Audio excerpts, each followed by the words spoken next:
오늘 맥추감사주일 한 해의 감사의 분수령이라는 제목으로 하나님 말씀 전하도록 하겠습니다. 1년 중에 감사주일이 두 번이 있습니다. 하나는 맥추감사주일이고 또 다른 하나는 추수감사주일이죠. 이 두 개의 감사주일에 공통점이 있습니다. 추수한 것에 대해서 감사를 드리는 거죠. 맥추감사주일은 보리, 밀 추수한 데 감사드리는 겁니다. 그래서 오늘도 보면 강대상 옆에 보이세요? 볼이 맥 있는 거 색깔별로 있는데, 그리고 또 추수감사절은 한 해에 추수한 것을 주님 앞에 감사하는 절기죠. 그런데 차이점이 있습니다. 그 근거와 유래와 시기의 차이점이 있는데,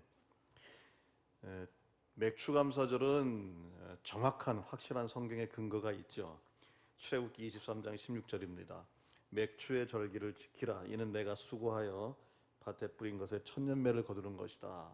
하나님께서 직접 계명을 내리신 거죠. 그래서 우리나라 달력으로 따지면 한 해의 정중앙인 이 7월 첫 주에 이 맥추감사주일을 드립니다. 근데 추수감사주일은 11월 셋째 주에 드리잖아요. 성경에 11월의 절기가 없어요. 이 추수감사주일은 물론 그 근본 의미는 성경에서 말하고 있는 여러 감사절기에 두고 있지만은 궁극적으로는 우리나라에 선교하러 들어왔던 미국 선교사들이 자기네 미국에 있는 땡스기빙 데이 날짜에 맞춰가지고 우리나라에 심어주고 소개하고 간 것이에요. 그러니까 미국의 내셔널 할리데이, 그 땡스기빙 데이를 우리나라 걸로 지금 지키고 있는 것이죠. 정장복 총장님이라고 우리나라 최초의 예배 설교학으로 1호 박사입니다. 그리고 장신대에서 가르치다가 이제 다른 학교에서 총장하시다가 얼마 전에 돌아가셨죠. 저도 이분에게 이제 예배 설교학을 배웠는데, 이분이 쓴 책 가운데 그것은 이것입니다라는 책이 있습니다. 그 책의 162쪽에 이런 주장을 하셨어요. 미국의 선교사들이 이 땅에 복음을 전하여 줄 때 우리에게 소개해 준 추수감사주일은 자신들의 교회 관습을 전해준 것에 불과하다. 그것이 성경에 제정된 날은 더욱더 아니었다. 미국을 제외한 모든 나라의 기독교가 다 추수감사절을 지키지만은 자신들의 정서에 맞는 주일로 감사주일을 지키고 있다. 그러니 우리나라도 제발 이제부터는 우리 전통에 맞게 하자. 추석이라고 하는 우리 고유의 전통이 있으니 추수감사주일을 추석 주간에 하자. 이제 그렇게 주장을 했었습니다. 이걸 보면 추수감사주일도 중요하죠. 근데 이것 못지않게 중요한 주일이 무슨 주일입니까? 맥추감사주일이에요. 왜? 확실한 성경적 근거가 있거든요. 선교사가 전해주거나 어느 나라의 전통이 아니에요. 성경에서 하나님께서 맥추감사주일을 지키라 그랬다고요. 그런데 그동안의 현실은 어땠습니까? 특별히 우리 이제 군폭교에 보면은 지키긴 지키죠. 근데 추수감사절만큼 그렇게 뜻깊게 지키지는 않았죠. 그래서 제가 여러분 느끼시는지 모르겠지만 100주년 맞이하면서 주일날 절기에 대해서 조금씩 가랑비에 옷 젖듯이 새로운 전통을 세워나가고 변화를 주는데, 첫 번째가 고난주간이었습니다.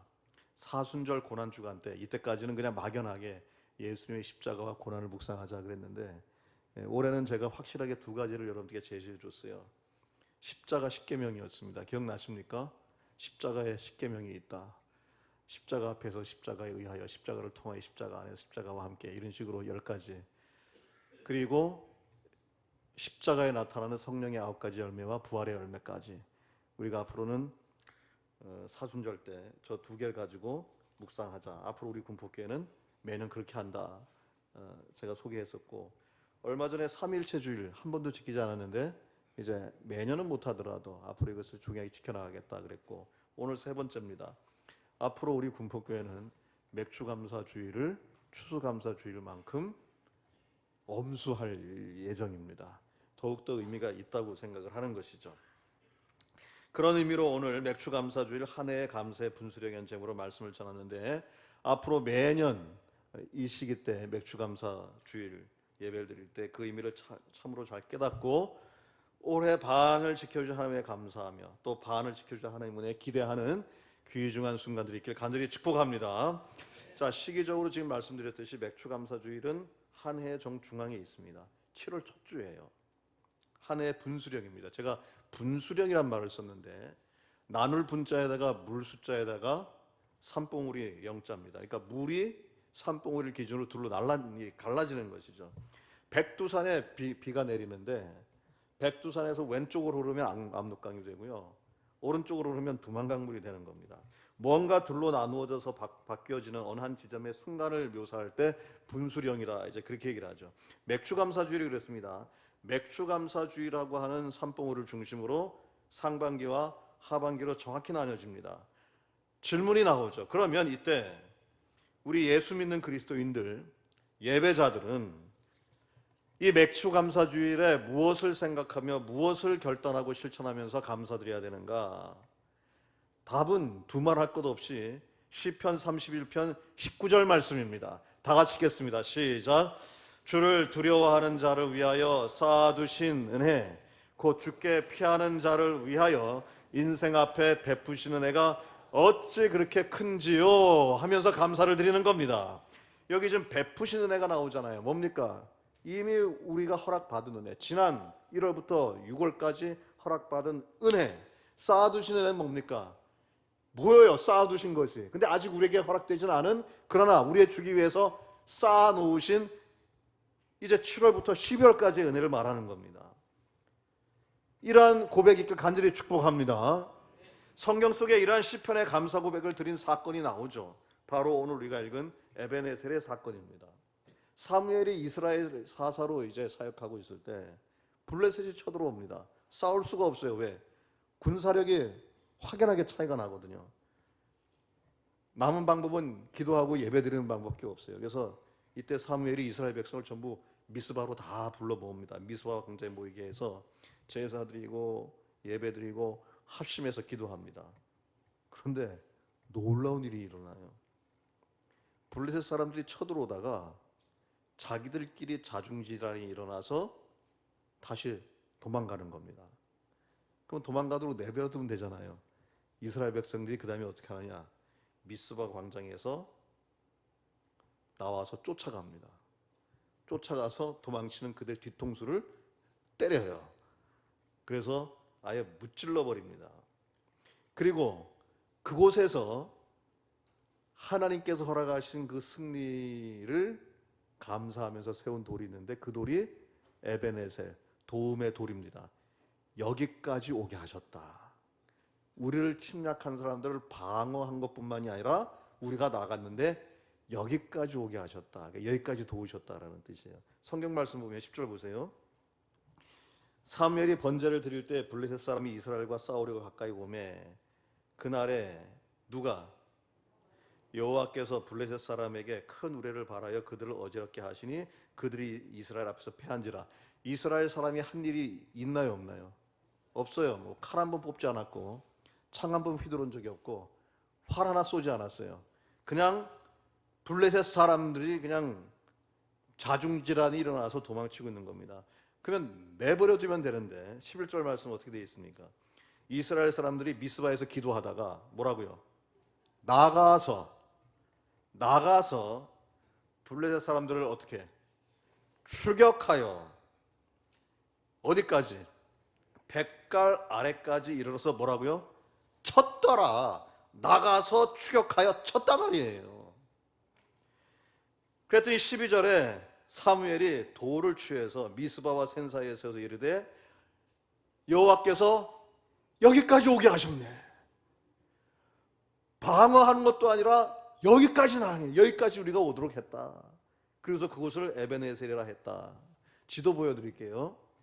자, 이스라엘 지도 가운데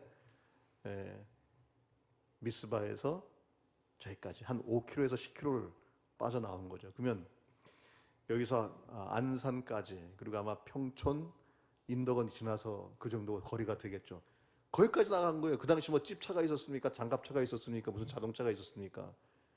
싸워서 달려서 거기까지 나가서 승리했으니 얼마나 많이 도우신 겁니까? 거기까지 나갔다는 얘기입니다. 예수님과 똑같은 시대를 살았던 예수님 시대를 살았던 요세푸스라고 하는 유대 역사가가 유대 고대사 6권 제2장에서 이때의 장면을 이렇게 묘사했습니다. 제가 보여드릴게요. 지진이 일어났다. 땅이 갈라져서 블레셋 사람들이 땅 속으로 빠졌다.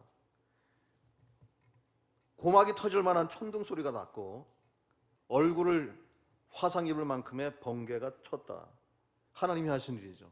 그래서 블레셋이 알아서 도망갔는데 이스라엘 백성이 놔두지 않고 따라가서 그 뒤통수를 치고 백갈까지 쫓아가서 그곳에다가 능력의 돌, 도움의 돌, 에베네셀 돌을 세웠다. 그렇게 기록하고 있죠. 그러면 여러분, 이 일 이후로 이스라엘 백성들은 에베네셀의 돌을 정기적으로 볼 때마다 무슨 생각을 했을까요? 똑같죠. 시편 31편 19절의 말씀을 기억하는 겁니다. 여기까지 베푸신 은혜가 있다. 여기까지 오게 하셨구나. 그러므로 앞으로도 저 쌓아두신 은혜를 우리에게 주시기 위하여 함께 하시겠지라고 하는 고백을 하는 겁니다. 오늘 여기까지 이기도록 도우신 하나님께서 앞으로도 여기 그 이상으로 더 도우실 것을 기대하는 것이죠. 그러니 오늘날 21세기 이 놀라운 에베네셀 은혜의 사건이 적용되는 예배절기는 바로 맥추감사주일입니다. 왜냐하면 한 해의 정중앙 상반기 여기까지 도우신 하나님의 은혜, 그 베푸신 은혜를 감사하라고 7월 첫 주에 맥추감사주일이 있는 겁니다.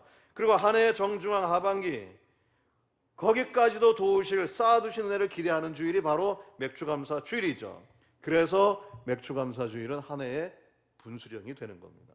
세 가지를 우리가 기억하고 묵상해야 되는데요. 첫째, 기억의 소환점입니다. 하나님의 은혜를 떠올리는 거죠. 소환이란 말을 썼는데 원칙적으로 사람을 부른다는 뜻이거든요. 국제법에서 본국에서 외국에서 또한 파견한 외교 사실 던 부를 때 소환했다라고 말을 하는데 관용적인 의미로 잠시 잊었던 과거의 일을 다시 되살릴 때도 기억을 소환한다는 말을 써요. 부를 소자에다가 돌아올 환자입니다. 기억이 다시 돌아온다는 거죠. 아무리 바쁘고요, 아무리 주변이 어지러워도 1년의 정중앙인 7월 첫 주에 맥추감사 주일 때는요, 지금까지 주신 하나님의 은혜를 한번 소환해 봐야 되는 겁니다. 아무리 바쁘고 아무리 어지러워도요, 1년의 정중앙 맥추감사 주일 때만큼은 바빠서 잊어버리고 생각하지 못했던 하나님의 은혜를 한번 끄집어내서 소환해 보라는 겁니다. 그게 맥추감사 주일입니다. 에베네셀의 돌을 볼 때마다 내가 잊어버렸던 여기까지 도우셨던 하나님의 은혜가 있었지, 그 기억을 소환해 보라는 것이죠. 그 돌을 볼 때마다 그 기억이 되살아나는 겁니다. 여러분들은 돌을 보시면 뭐가 생각나십니까? 어떤 분들 그러더라고요. 자기 머리가 생각난다 그러는데, 저는 돌을 보면, 제가 전투경찰 생활했잖아요, 군대 시절. 요즘에는 뭐 시위가 뭐 법적으로 안전하게 됩니다만, 저 때는 군사정권, 그 노태우 정권 때였거든요. 시위가 얼마나 심각한지, 쇠파이프, 돌, 화염병이었거든요. 이제 5.18 때 야간 시가전을 할 때가 있어요. 그 도시에서 야간에 이제 시위대하고 이제 싸우는데, 돌은 그냥 맞아야 돼요. 왜 안 보여요, 돌이. 야간에는. 한 번은 제 얼굴 정중앙, 하이바를 쓰면 제 정중앙을 팍 뭐가 치고 나가더라고요. 이만한 돌이었어요. 네, 보호 작업복을 입었지만은. 그리고 돌은 그냥 맞아야 되는데 제일 막기 힘든 돌이 이게 언더핸드로 깔아서 던지는 돌 있잖아요. 이거는 막을 방법이 없어요. 방패가 거기까지 못 막아요. 그러니까 무릎과 정강이가 전부 다 멍들어져 있었다. 물론 보호막을 입지만 아파요. 차라리 화염병은 재미있어요. 화염병은 피하기가 쉬워요. 이게 타원형으로, 직선으로 안 날아와요. 타원형으로 날아오는데 그 밤에 화려하게 확 날아오거든요. 그 양옆으로만 이렇게 피하면 되지. 그건 쉬워요, 화염병. 근데 돌은 무서워요. 그래서 저는 예쁜 자갈돌을 보잖아요. 전 좋아하지 않아요. 그리고 바닷가에나 강가에 가서 여러분들 돌 가지고, 매끈한 돌 가지고 던져가지고 평평평평 이렇게 뛰는 놀이 하잖아요. 전 그거 안 해요. 그때 생각이 나서. 돌 보면 그 생각 난다고요. 그런데 이 에베네셀의 돌은 나를 치는 돌도 아니에요. 날 괴롭히는 돌도 아니에요. 나를 도우신 하나님의 은혜가 생각나는 돌이란 말이에요. 그 은혜가 왜 소환이 안 되겠냐 말이죠. 그러니까 여러분, 한 번 정도는 하나님의 은혜의 기억을 소환해야 되는 때가 있는 겁니다. 아무리 바쁘고 어지러워도요. 기억의 소환점, 이거 첫 번째입니다. 두 번째, 기록의 반환점이 되는 것이죠. 하나님의 은혜를 되돌아보고 다시 시작하는 겁니다. 모든 경기는요, 반환점을 돌아와야 점수를 줘요. 수영도 갔다가 꼬르륵 하면 안 돼요. 반환점을 치고 돌아와야 되지 않습니까? 방향을 바꾸어 되돌아오거나 되돌아가는 지점인데, 자, 이스라엘 백성이 거기까지 가가지고서는 이겼다고 에베네셀 돌을 세워놨어요. 그럼 거기 삽니까? 아니죠. 다시 돌아와야죠. 돌아와야 되는 겁니다. 우리가 보낸 상반기 반년은 이제 지나간 역사가 되었습니다. 우리 신앙의 삶의 기록이 되었죠. 앞으로 우리가 보내야 할 하반기 반년은 또 다시 쓰여질 역사가 되어야 됩니다. 그 역사가 어디에 새겨져야 되느냐? 우리 머리에 새겨져야 된다는 거죠. 자, 하나님의 은혜를 소환했어요. 그러면 그 은혜를 잊지 않기 위해서 머리에 새겨야 되는데 돌 같은 머리에 새긴다 그 말입니다. 여러분, 죄송한 이야기지만 이 돌은요, 한번 새기기가 힘들어서 그렇지 새겨놓으면 영원합니다. 새겨지기가 힘들어서 그렇지 새겨놓으면 지우기가 힘들어요.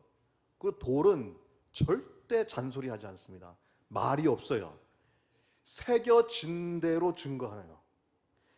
자기에게 새겨진 대로 증거합니다. 이것이 돌머리의 미학입니다. 그러니까 함부로 돌머리 그러면 안 됩니다. 무서운 머리가 돌머리입니다. 한 번 들어가면 안 지워지는 거예요. 원수가 새겨지는 것이 아니라 은혜가 새겨져야죠. 그러니까 한 해 가운데 한 번이라도 하나님 은혜를 소환해서 돌처럼 딱딱해지고 굳어지고 차가워진 우리 영혼 속에 하나님 은혜를 새겨넣어야 되는 것이죠. 바로 그겁니다. 그러니까 여러분, 오늘이라도 하나님 은혜를 기억을 소환해서 우리 돌처럼 딱딱하게 굳어진 이 머리에 새겨 넣읍시다. 예, 아멘 해주셔서 감사합니다. 이게 뭐 돌머리란 뜻은 아니니까 감사합니다. 세 번째입니다. 기대의 전환점이에요. 자, 하나님 은혜를 소환했어요. 머릿속에 새겼어요. 그럼 미래에 대한 기대가 생길 수밖에 없죠. 여기까지 도우신 하나님, 앞으로도 도울 것이라 생각되면 삶의 전환점이 다가온다는, 삶이 바뀌는 거예요. 어떤 일이나 상황이나 새롭게 바꾸어 나가는 계기가 된다는 것이죠. 이스라엘 백성들 이 에베네셀의 돌을 볼 때마다 기대하는 것이 있습니다. 여기까지 도우셨던 하나님이 앞으로도 더 도우시겠지라고 하는 확신이에요. 근자감이란 말을 하죠. 근자감, 근거 있는 자신감. 이거는요, 근기감이에요. 근거 있는 기대감입니다. 이것이 생기는 거예요. 오 신실하신 주, 오 신실하신 주, 내 너를 떠나지도 않으리라, 내 너를 버리지도 않으리라. 약속하셨던 주님, 그 약속을 지키사, 그 다음 뭐라고 되어 있나요? 이후로도 영원토록 나를 지키시리라 확신하네. 근자감이요, 근거 있는 자신감. 근기감, 근거 있는 기대감이죠. 바로 이 세 가지입니다. 맥주감사주일에 묵상하는 에베네셀의 은혜, 그 감사의 분수령은 세 가지인데, 첫 번째, 기억을 소환해냅시다. 은혜의 기억. 바쁜 줄 압니다. 어지러운 줄 압니다. 그러나 한 해의 정중앙에 한 번이라도 하나님 은혜를 소환해서 생각해보자는 겁니다. 두 번째, 떠오르는 것이 있다면 돌에 새기세요. 내 인생의 반환점 새기는 겁니다. 그렇게 되면은 기대가 나올 수밖에 없죠. 삶의 전환점이 생긴다는 겁니다. 이 은총이 있길 간절히 축복합니다. 예. 찬송가 28장을 보면, 저거는 제가 가지고 있는, 제가 보는 한영 찬송가를 그대로 사진으로 찍은 건데요. 맨 위에 찬송가 제목 뭐라고 되어 있습니까? 복의 근원 강림하사. 근데 그 제목 밑에 성경 말씀이 나와 있는데 뭡니까? 사무엘상 7장 12절이죠. 어디서 많이 본 성경 구절 아닙니까?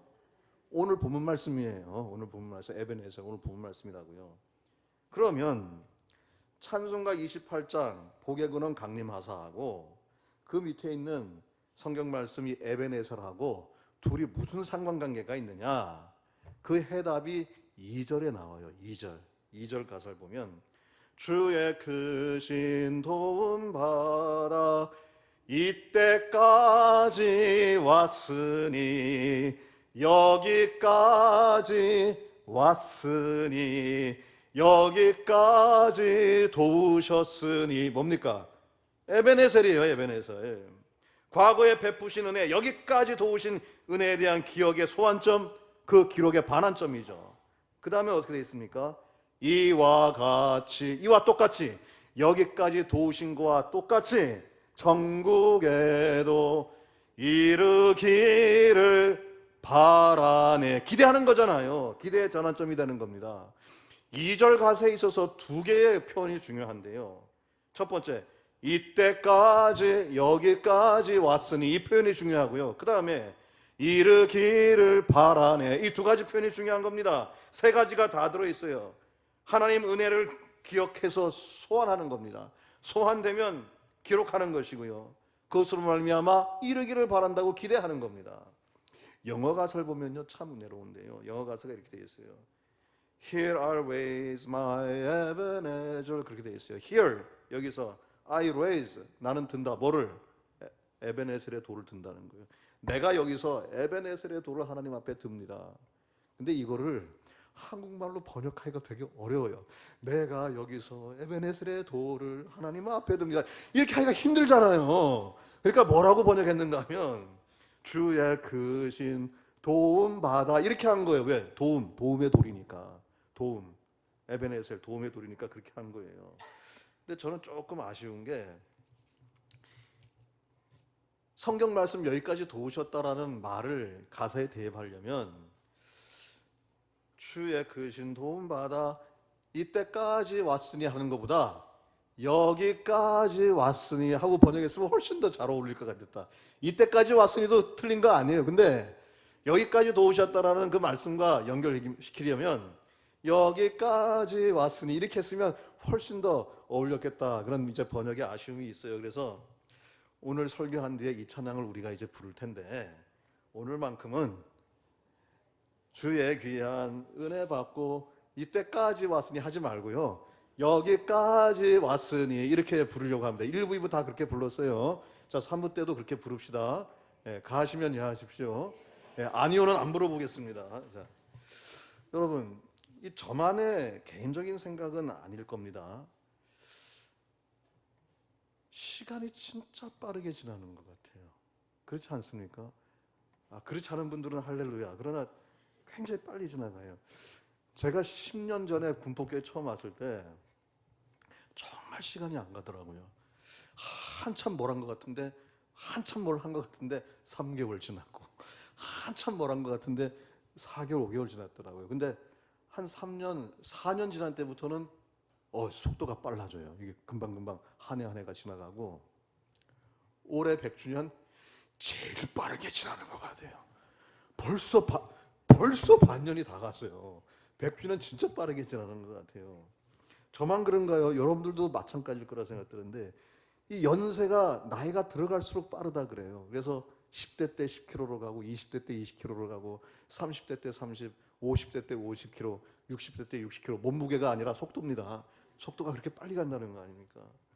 이렇게 빨리 지나가는 세월, 정신없고 분주하고 어지럽지만은 하나님께서 한 해 정중앙에 맥주감사 주일을 지정해 놓으신 이유는 그래도 이때는 은혜를 생각해야 된다. 그리고 한 번이라도 감사해야 된다는 것이죠. 그 은혜를 한번 소환해보고 그 역사를 새겨보고 반열도 기대하라는 것이죠. 그리고 감사하라는 겁니다. 지금까지 지내온 것 주의 크신 은혜라. 왜? 우리 하나님은 에베네셀의 하나님, 여기까지도 오신 하나님이기 때문에 앞으로도 도울 거라는 겁니다. 이것이 바로 오늘 맥주감사주일 1년 한 해 정중앙에서 예배드리는 우리를 향한 하나님의 말씀입니다. 이제 우리 이 설교 말씀 뒤에 기도하고 찬양할 텐데, 주의 크신 도움 받아 여기까지 왔으니 이와 같이 천국에도 이르기를 바라네. 이 찬양의 가사 내용이 우리 모두의 감사의 고백이 되기를 간절히 축복합니다. 기도하겠습니다. 전능하시는 이 하나님 아버지, 벌써 올 한 해의 반이 다 지나갔습니다. 그러나 우리는 소망합니다. 감사하고 기대하고 기억을 합니다. 하나님이 여기까지 오게 하셨구나. 그렇다면 오늘 맥주감사주일 이후로 송구영신 예배 드릴 때까지 도우시기를 바라네. 그 찬양과 감사드리면서 지낼 수 있도록 인도하여 주시옵소서. 우리 주 예수 그리스도 이름으로 기도합니다.